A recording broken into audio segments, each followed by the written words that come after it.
Reading from the Gospel according to John. Glory to you.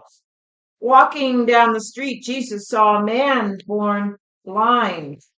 His disciples asked, Rabbi, who sinned, the man or his parents, causing him to be born blind? You're asking the wrong question. You're looking for someone to blame. There is no such cause effect here. Look instead for what God can do. He said this, and then spit in the dust, made a clay paste with saliva, rubbed the paste on the blind man's eyes, and said, Go, wash at the pool of Siloam. which means the pool of the one sent. The man went and washed, and he was able to see. Soon the town was buzzing. His relatives and those who year after year had seen him as a blind man begging were saying, Isn't this the man we knew who sat here and begged? while others were not sure. The man said, It is me, the very one. How did your eyes get opened? A man named Jesus made a paste and rubbed it on my eyes and told me to wash in Siloam. I did what he told me to do, and now I can see. Some of the Pharisees said, Obviously, this man, Jesus, can't be from God. He doesn't keep the Sabbath. How can an evil man do miraculous, God-revealing things like this? So there was a schism between the onlookers. The Pharisees came back to the blind man saying, You're the expert. He opened your eyes. What do you say about him? He is a prophet. They didn't believe him, and so they called the man's parents over and said, Is this your son? The one you say was born blind? So how is it that he now sees? We know he is our son, and we know he was born blind, but we don't know how he came to see. Why don't you ask him? He is a grown man and can speak for himself. For they were intimidated by the Jewish leaders who were already suggesting that anyone who considered Jesus was the Messiah would be kicked out of the meeting place. So the religious leaders returned to the man who was healed and said, Give credit to God alone. This man is an impostor. I know nothing about that, one way or the other, but I know one thing for sure. I was blind, and now I see. With that, the Pharisees pressed him more, saying, What did he do to you? How could he open your eyes? I have told you over and over, and you haven't listened. Why do you want to hear it again? Are you so eager to become his disciples? Oh, this angered the Pharisees, and they said, You might want to be a disciple of that man, but we're disciples of Moses. We know for sure that God spoke to Moses. We have no idea where this man even comes from. That is what is so amazing, that you do not know where he is from, yet he opened my eyes. We know that God does not listen to sinners, but if one is devout and does his will, he listens to him. If it is unheard of that anyone ever opened the eyes of a person born blind, this man were not from God, he would not be able to do anything. You're nothing but dirt. How dare you take that tone with us? and they threw him out in the streets. When Jesus heard that they had thrown him out, he found him and said, Do you believe in the Son of Man? Point him out to me, sir, so that I might believe in him. You're looking right at him. Don't you recognize my voice? Master, I believe. The man said, and he worshipped Jesus. I came into the world to bring everything into the clear light of day, making all the distinctions clear, so that those who have never seen will see, and those who have made a great pretense of seeing will be exposed as blind. Some Pharisees overheard him and said, Does that mean you're calling us blind? If you were really blind, you would be blameless. But since you claim to see everything so well, you're accountable for every fault and failure. The Good Shepherd calls his own sheep by name. He leads them and they follow him because they know his voice. This is the good news about our brother Jesus. Praise to you, Jesus and Christ. You. Great job.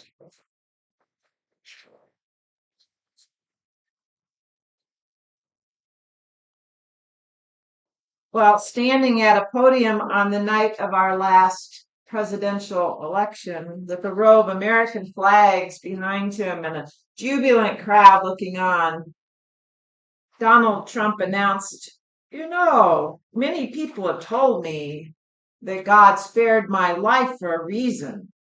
And that reason was to save our country and to restore America to greatness. Is Donald Trump the anointed one? Have Christian nationalists found their Messiah? In our first reading, Samuel went as God instructed him to identify the next king of the Hebrew people.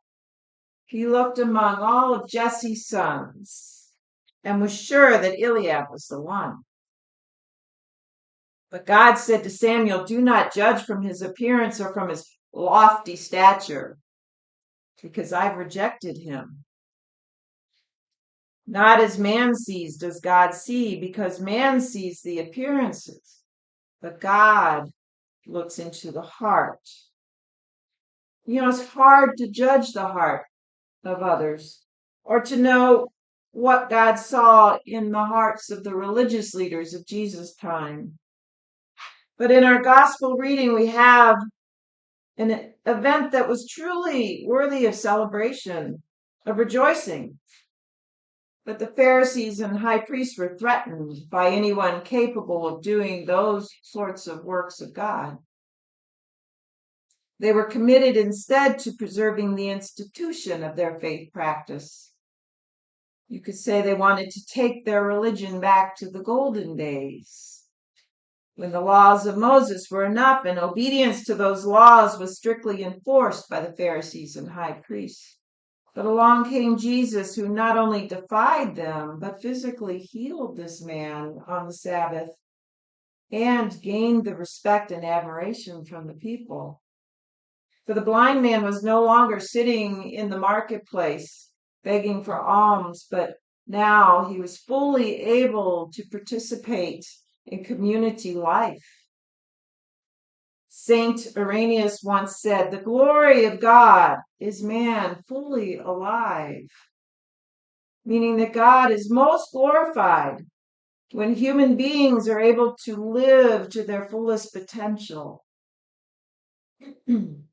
Irenaeus taught that human flourishing, joy, and wholeness reflect God's divine presence and God's love. So, hallelujah, the blind beggar could see, lifted from the trenches of society. That is until the Pharisees got their feathers ruffled over the way in which he challenged them, and they kicked him out of the temple grounds and back into the streets. In an interview with Father Brian Massingale on the podcast The Spiritual Life, Father Massingale, who's a Black and openly gay priest, shared about being mistreated and marginalized by the church.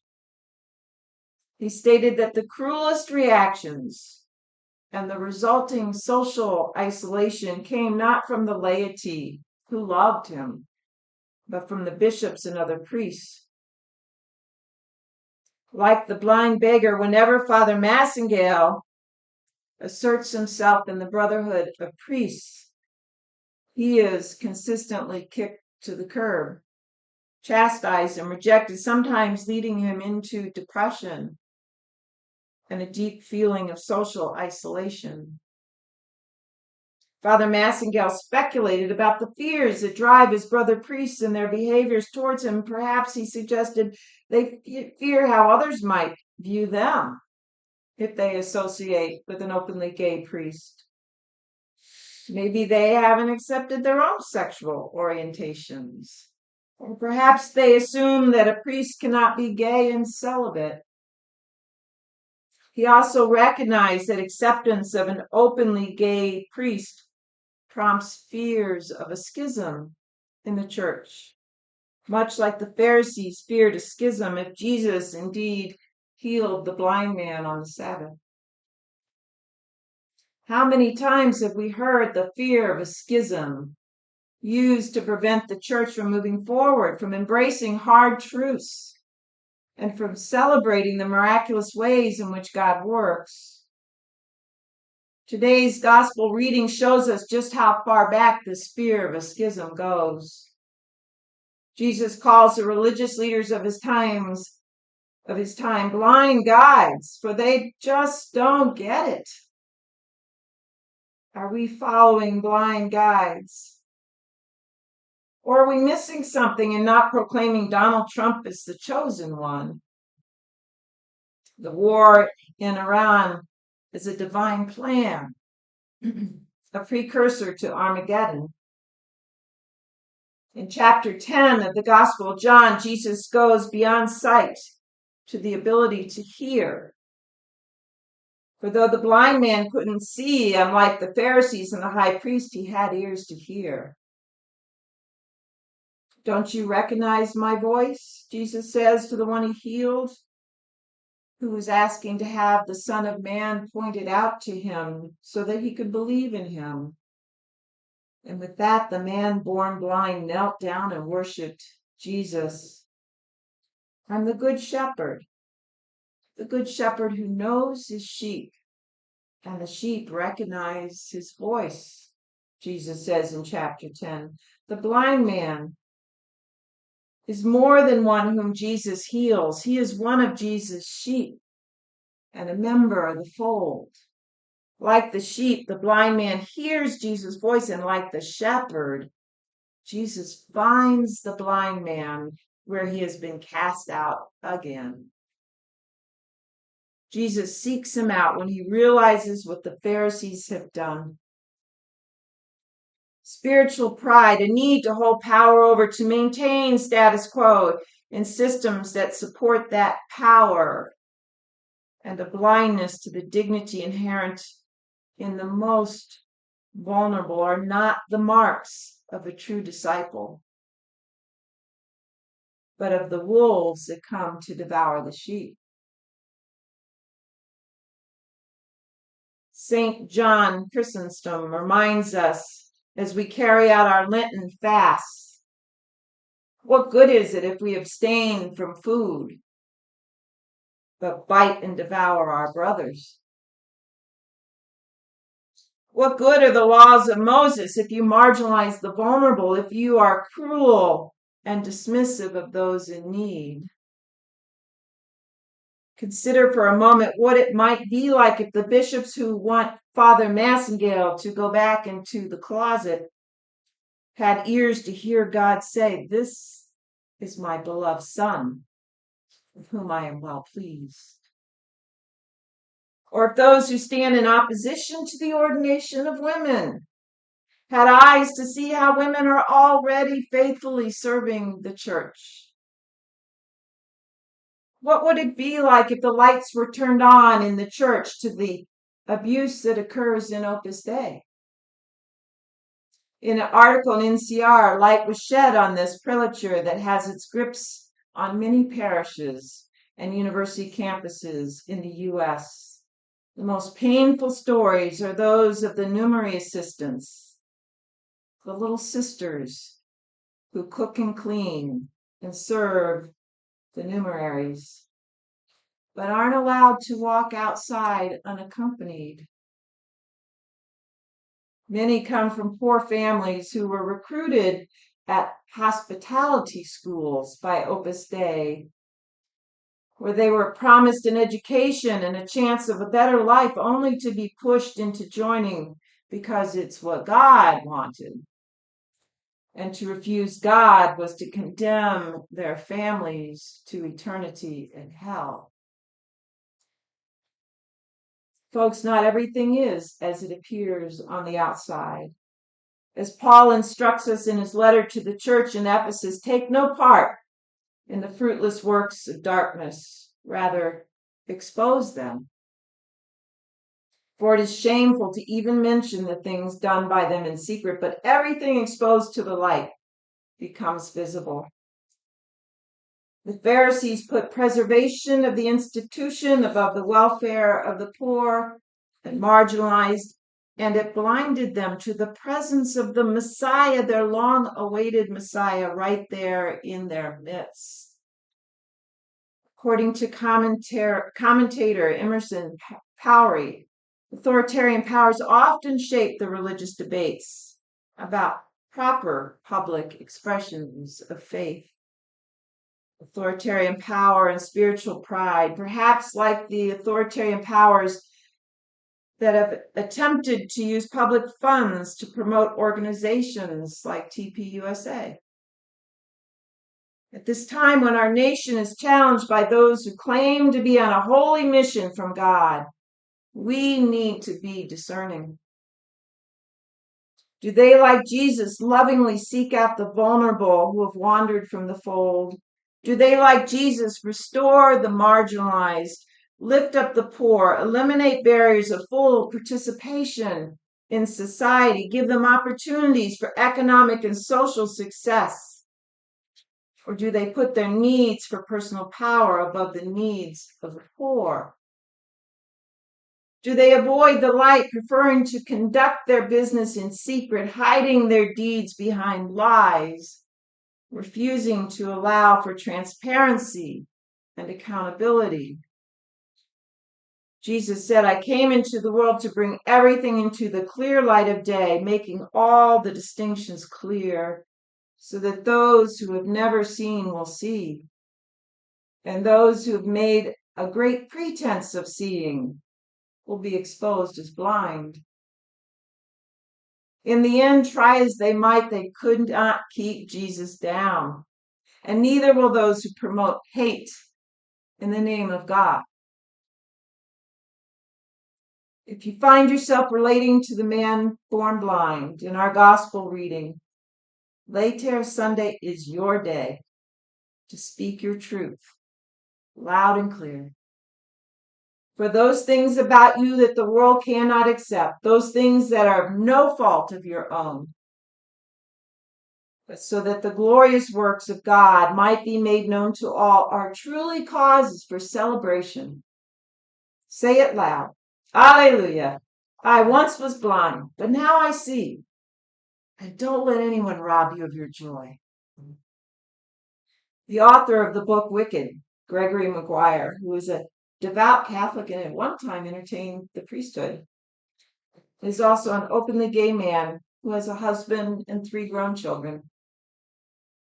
In an interview on The Spiritual Life, Maguire shared about another gay Catholic named Stevie. He shared with Stevie about how to live authentically within an institution that denies the dignity that every child of God is afforded. Perhaps this is a modern version of the conversation that Jesus had with the blind man when he found him out on the streets for the second time. Gregory shared with Stevie, one time when I had been sort of attacked, I don't mean physically, but morally and psychologically attacked, I remember getting home and crying, and my then boyfriend meeting me at the front door, asking what happened. And I was almost pre-verbal. I was so annoyed. I felt so hurt. He helped me take off all my clothes in the front hall, and I ran into the shower, and I took a shower to rinse off the vitriol. I didn't want to be the same person who had been the recipient of so much ugliness and inappropriate venom. I didn't want it on my skin. So when you talk about baptism, this was perhaps a baptism to me that day. You see, you have one obligation, he said to Stevie. which is to reject anything vile that has been tossed in your direction. You have the right to shuck it off in the hall and to go into the shower and make yourself new. Make yourself so that you can exit that shower and live in the world as yourself, refusing to own the ugliness that has been heaped upon you, either by the church, by your family, by your own self-doubts. You can reject it. And it is a part of holiness to take up that task and perform it for yourself. For not as man sees does God see. Because man sees the appearance, but God looks into the heart. Always remember, you are a beloved child of God.